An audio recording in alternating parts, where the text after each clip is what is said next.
आज mehndi class day 8 है। आज जैसा कि मैंने आपको बोला था कि मैं आपको पूरे हैंड मेहंदी डिज़ाइन सिखाने वाली हूँ, तो आज हम सीखेंगे फुल हैंड मेहंदी डिज़ाइन। और इसमें हम सबसे पहले नेट बनाएंगे और फिर जो मैंने फर्स्ट मेहंदी डिज़ाइन सिखाई थी वो कंटिन्यू करेंगे। तो चलिए आइए स्टार्ट करते हैं, बस ध्यान से देखिएगा, ठीक है। और चलिए आइए स्टार्ट करते हैं। अब मैं बना रही हूँ, आप ये देखिए कि मेरा हाथ कैसे चल रहा है, मैं कैसे बना रही हूँ। मैंने पेपर से ऐसा हैंड बना के रख दिया ताकि मैं इस पर मेहंदी सिखा सकूँ। अगर आप भी ऐसा हैंड बना लेंगे तो ये भी आसानी हो जाएगी।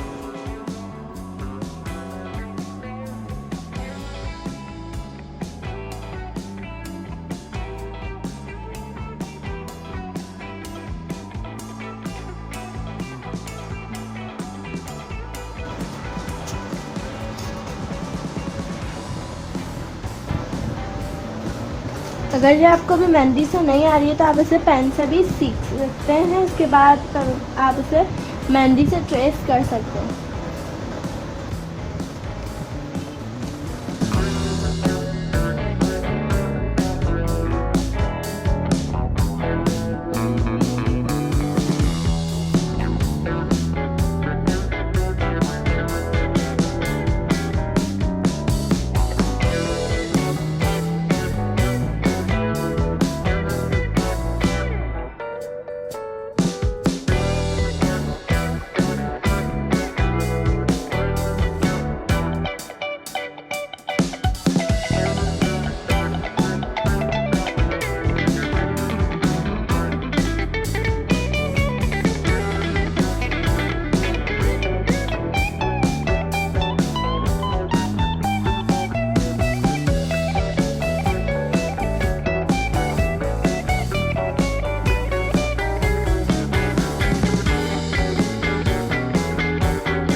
मेहंदी डिज़ाइन बन गई।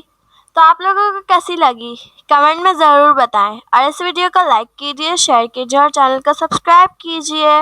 बाय।